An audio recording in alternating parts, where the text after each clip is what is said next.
Hi everyone, this is Devleena welcoming you all to another exciting series of Icons Behind Brand.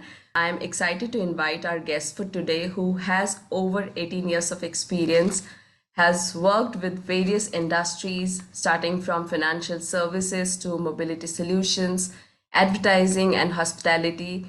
He has worked with leading brands like Ola, Taxi for Sure, Avail Finance, and I'm happy to invite our guest for today, Mr. Ankit Shah, who is a head of marketing at Strata. So, a very warm welcome to you, Ankit, here. Hi Devleena, thanks for inviting me, getting me here. Ankit, I'm very curious to know about your journey for sure. You have worked with brands like Ola, Taxi for sure. So before I proceed into the actual conversation, me and my viewers would love to know about your journey and your background till here.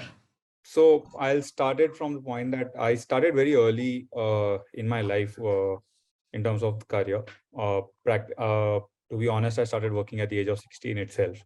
Wow. Uh, right. My career started in Mumbai because I have done my graduation from Mumbai, and I started working in the event industry back then early, and had got a chance to work with brands like Standard Chartered Bank, ICICI, Star Plus, and all of it. In fact, I've done Standard Chartered Mumbai Marathon for 4 years. I was a part of the team who used to execute it for them. Oh. That was part of the journey. So for the first 8 to 10 years, I was all on the agency side, where it started from events, and then I got exposure to the mainline media, uh, in TV, radios, and all of it. And then there was a breakthrough happened when I joined Taxi for Sure, which was my first move towards a full-fledged brand. Uh, from there, there was a transition, or there was a move where I got a chance to move into a more central role with Ola. That's when I moved to Bangalore, and I was with Ola for 5 years, and have seen a growth with them. If I have to spill out the numbers, it's like when I started with them, we used to do around 25,000 bookings a day, and Okay. by the time I moved out, within 5 years, we used to peak more than 2.5 million bookings a day.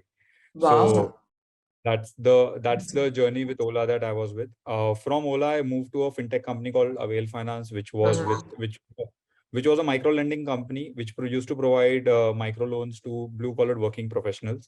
Uh, so that there also it was there also it was a nice journey, but the stint was very small. It was only for a year, because after that pandemic hit, and during the pandemic, the first set of people who got affected were the blue collar guys, because they were the first ones to lose jobs. These are your day wagers, these are your taxi drivers, your Swiggy delivery guys, and all of those people. So for them the thing stopped immediately. We were still lucky enough that we had an option from working from home, but these are the people who need to be on street. And hence, there was a pause in business as well at Avail Finance. That was the time I also decided that no one had any clue how the pandemic will shape out. So I was like, okay, probably it's a time that I take a break. The whole idea was to take a break from Avail and probably uh, spend some me time and family time for a month or two. Uh, but then Strata happened. So before Avail, in my 17 years of journey, I've never taken a break more than a week in Oh. terms of switch jobs as well. So this was the first time that I decided that I will take a break, and I'll spend some family time. And but eventually I got in touch. I was connected to the co-founders of Strata, and when he did the business model with me, when he introduced me to what he's wanting to do, it interested me quite a lot, and I was like, okay, let's get on board. It was a in terms of scenario that it was the smallest company that I was joining. So I was like, okay, let's take a Yeah. chance. Let's see how it shapes out in 6 months or a year. If not, then we can part ways happily. But it's been more than 2.5 years now, and I'm more than happy because we've been doing phenomenally well. We are changing something that has not been changed in decades till now. That's right. And I feel, Ankit, you have worked with very big brands, and this is how you bring the expertise of big brands and you take the brand from one level to another level. And the more challenges you have the opportunity to explore yourself more throughout the process, throughout the journey, right? So I'm more curious about to know about Strata, Ankit. Like, how about, I mean, what exactly Strata does, and what is your responsibility in Strata? Got it. So, in a quick nutshell, Strata is a investment platform which makes people invest into commercial real estate, right? Uh, so the whole idea emerged from the fact that in India, 40% of the real estate, residential real estate that is bought in India is only for investment purposes. Mm-hmm. It is just to put it on rent and have that rental income coming out of it, right? But if you start doing the mathematics behind it, or if you start doing the math behind it, the amount of money that you invest versus the returns that you get on a residential property is not more than 2% annually. Okay. Right. And while in commercial real estate, these returns are 8% and upwards. Okay. So it is 4x more returns than the residential. And this was the idea which struck me that, boss, this is something that even my family has done. We might, right, where we invest into a real estate and we start getting a rental income, which is at such a low percentage. Right. So practically Strata gives an opportunity to people to invest into commercial real estate, Mm-hmm. right, through a model called as fractional ownership, because the only bigger challenge with commercial real estate is the ticket size is very huge, Oh yeah. right?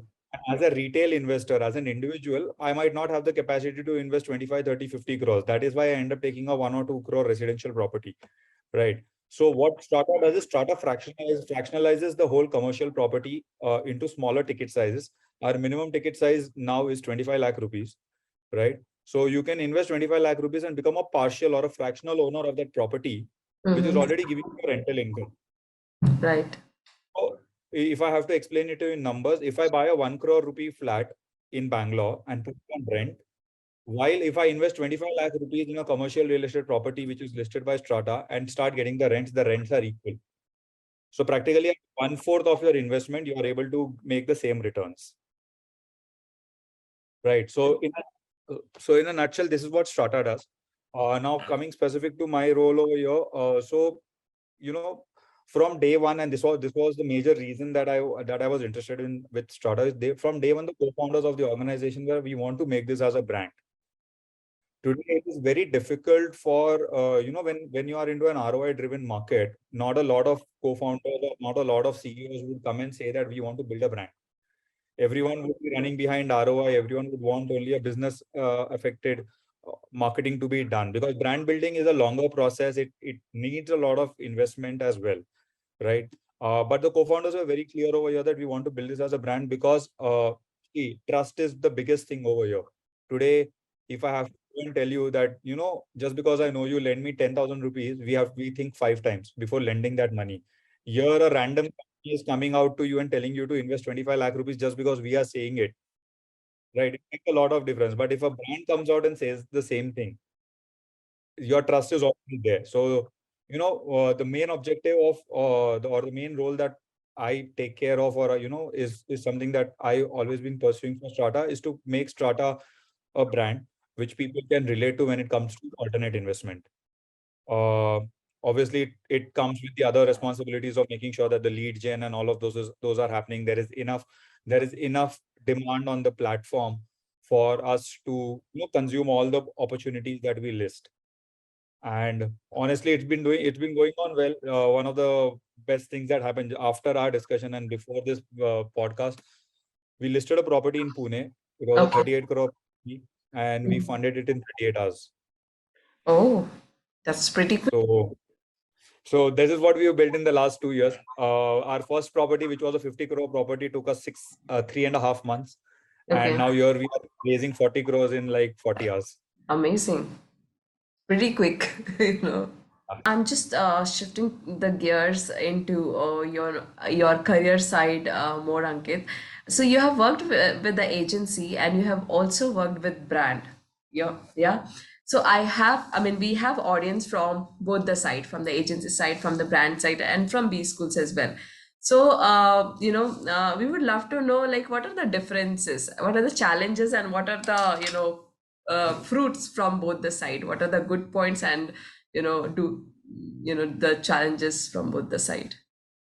So as you rightly said, right, there are pros and cons to on both sides of the table. Right. So on the agency side, the pro piece is like, you get to understand a lot of industries, because it's not like you will only be working with a real estate.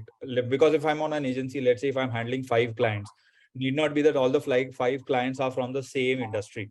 Yeah. There could be a real estate guy, there would be a retail guy, there could be, a utility app like an Ola or an Uber or a Swiggy for that matter. And there could be a local jeweler for that matter. Mm. Right. So the pros on that is when you're on the agency side, you get to understand how each of the business works. Yeah. Right. Because you are working, you're making plans for them, you're trying to create strategies from them. Right. But the con side to that is also the fact that you don't get a deeper skin in the game. You would always know the things from the top of it or from the current momentum base that what do they want to do. Yeah. Like, let's say all the jewelry brands will now get active during Dashera, Diwali, and also you know that okay, this is the time that they're gonna get active, they're gonna get spend money. So let's start making a strategy or a plan that what are the best ways for them to start spending money. But you would Mhm. never know that why is it that these are the times when they would actually come actively in the market.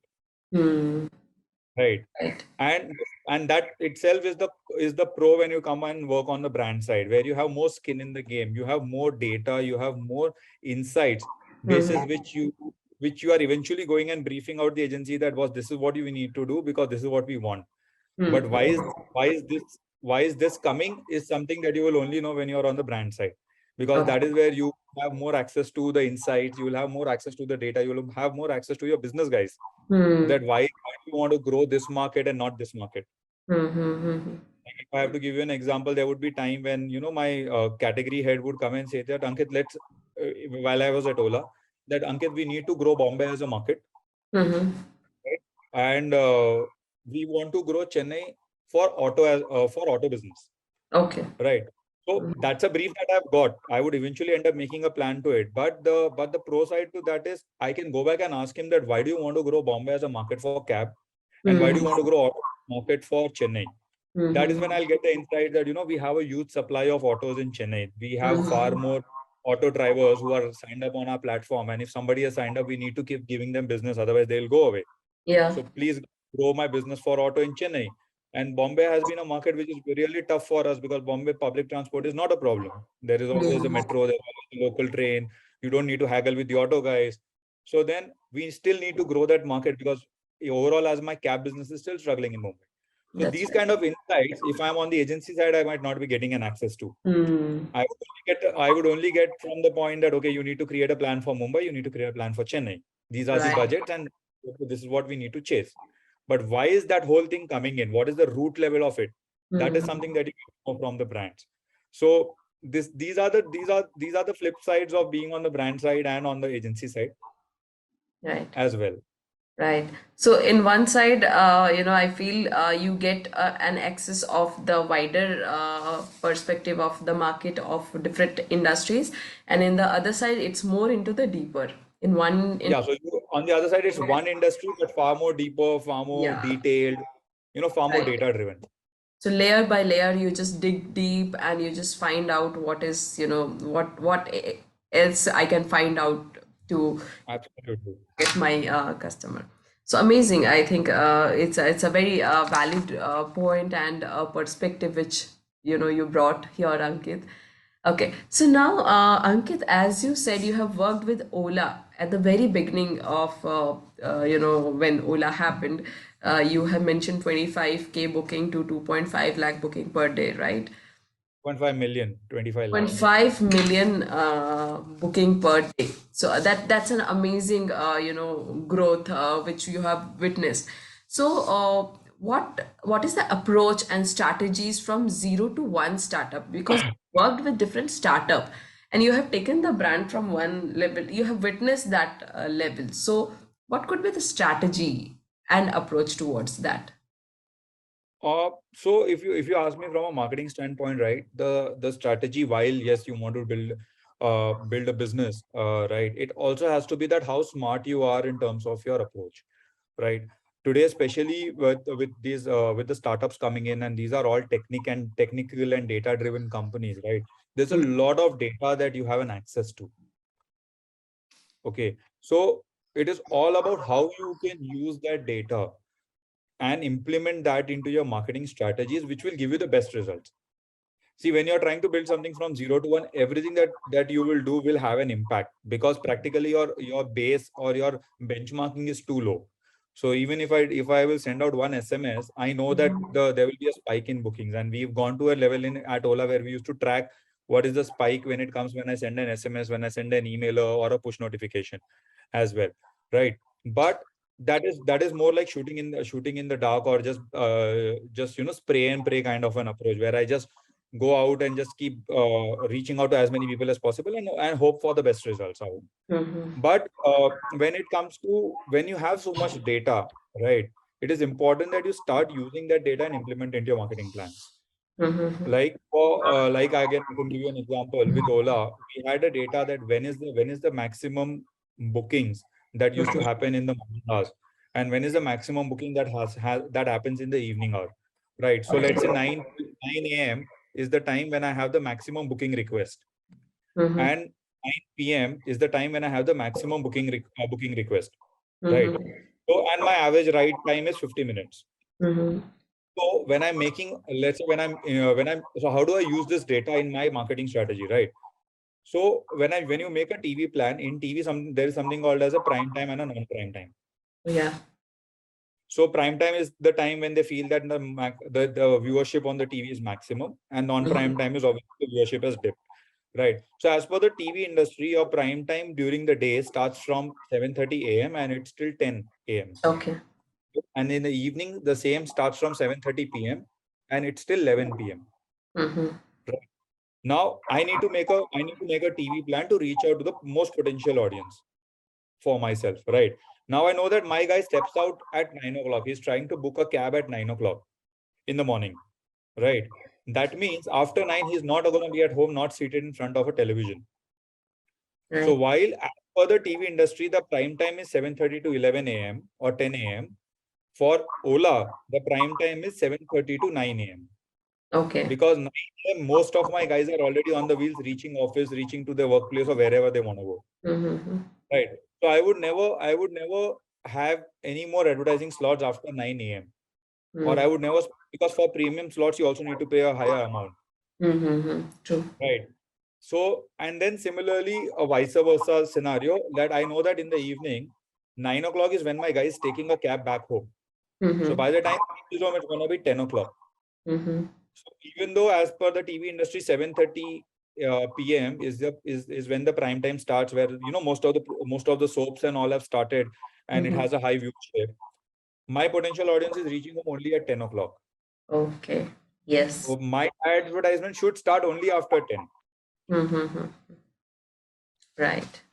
And then it will go on for whatever period I wanted, right? So this is how I have implemented my data into my strategic plan. So practically what I did is I saved 1 hour of my morning prime time and 1.5 hour of my evening prime time, and I utilized that money to get me a better opportunity of reaching out to my potential audience. So the major difference is, or the major thing that you always need to focus when you are especially building a 0 to 1. See, 0 to 1, you have a very limited scope of failures.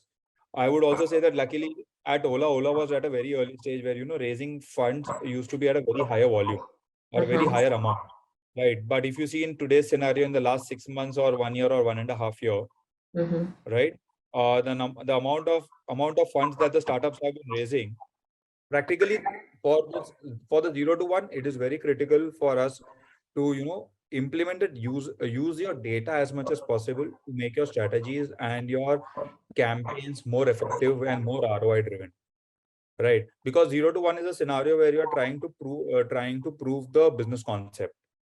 You're trying to make sure that your product is a go-to market product and is ready to be launched at a bigger scale. In that scenario, you will have a very limited scope of failure. So the best way to make sure that you are doing the best possible in your marketing approach is to make sure is to implement the data that you have into your strategies. Right. Right. Like for Strata, it was very clear from day one. After we sold our first two assets, I saw that my average investor age is 40. Okay. Right. Because if you are a 25, 27-year-old person, I'm not sure that you would have a 25 lakh rupee per personal corpus to invest. Right. So my major potential base was 35 and above. So why should I waste my money or waste my energies trying to reach out to a millennial or somebody who is between 25 to 35? Very true. Yeah. Right. So this is what data does to you, and that is the most critical thing that you need to look into, especially when you're trying to build an organization or build a business from a 0 to 1 scenario. Yeah.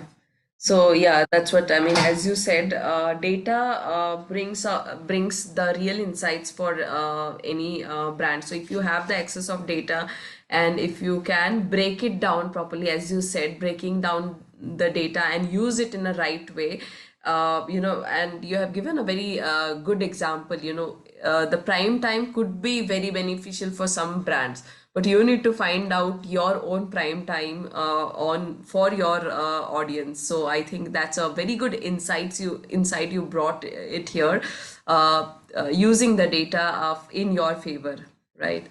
And one more thing, which I took from you, Ankit, through this answer is, like, as you said, 0 to 1 is a stage where you have a very less scope of failure. So that is a very, positive approach and a positive mindset for any marketer to start. If you are at zero, the mindset should be you don't have anything to, come down. So it's always up, and it's always a approach towards the towards upscaling your brand. So I think, yeah, that's a great addition here, Ankit. Thank you for sharing that. So with this, Ankit, now we are moving towards a little lighter section of the show, which is a rapid fire round, and you need to answer in one word or try to answer in as minimum as possible. Okay. So Sure. yeah. So tell me something about you which nobody knows. Mm, See, obviously, there's not like there'll be something about me that nobody knows, but I am very passionate about, or I would not say passionate, but I'm a little crazy about cricket, especially India Pakistan games. So I've Mhm. traveled across the globe to watch games. Like I've been to Manchester for a day to just go and watch a game and come back. I've been to Dubai for Wow, a day to watch a game and come back. So yeah, super, I'm a little crazy about India Pakistan cricket matches. super. Describe yourself in one word. Always a learner. Lifelong learner. Super.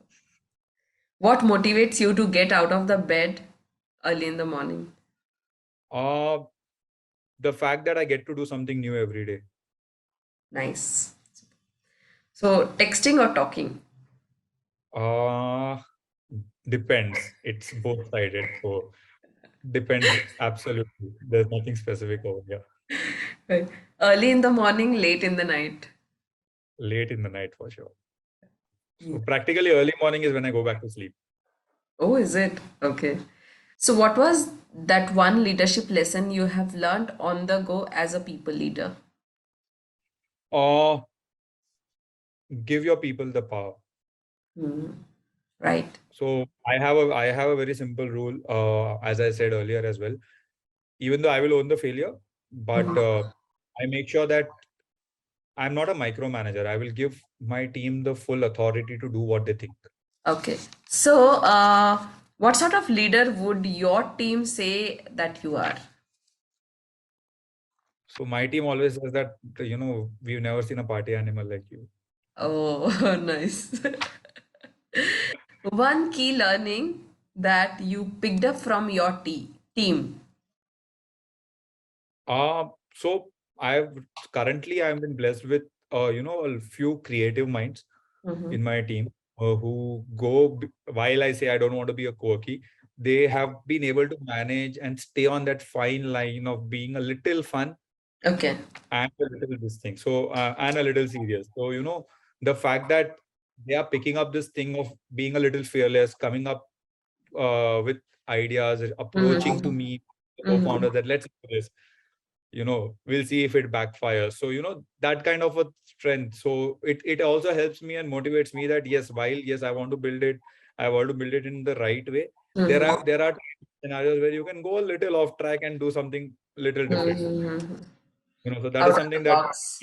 that as a boss, has happened to me in the last couple of years. Right, right. It's very important to, give them again the environment to think out of the box, to act out of the box, because we talk out of the box, we tell them do something out of the box, but we don't approve them. Okay, so it's Exactly. to give them the environment to do something which is weird, which might risk a lot, but you might get out of the box result as well. Absolutely. Okay, so one book or podcast you would like to recommend the marketers? Okay, so honestly, like I'll be franco here, I'm not a book and a podcast person. Okay. Like, I feel that the best and the biggest way to learn anything is to do it. Oh yeah, absolutely. Right. So we are out of the rapid fire round, Ankit, with that. And before we wind up this wonderful conversation, I want you to talk about, what is your message for aspiring marketers, aspiring, market leaders? Uh, See, as I said, like never stop learning and always be open, right? Unless if you cloud yourself or if you surround yourself with certain things, you would never be able to go and do things beyond those boundaries, and that will always restrict your. Keep learning and be open to things that come in, be open to advices that come in. It doesn't matter that if that advice is coming from somebody junior to you or somebody very senior to you. Very senior to you, we will happily take it, right? The problem always comes when a junior folk comes up to you and tries to advise you on certain things. But always be open to it, because you never know that probably that is something that you are missing. So Superb, superb, Ankit. And I think we had a wonderful conversation with you, Ankit. Lot of takeaway, personally for me, for the audience, and it was fun having you. And we admire, your journey at this age. You have actually covered a lot of experience in your kitty, and I'm sure you have a huge success and huge career ahead for you. So we wish you all the very best and thank you for coming here on Icons Behind Brands. thanks, Devleena, for having me here. Yeah, It was great having the conversation. same here, Ankit.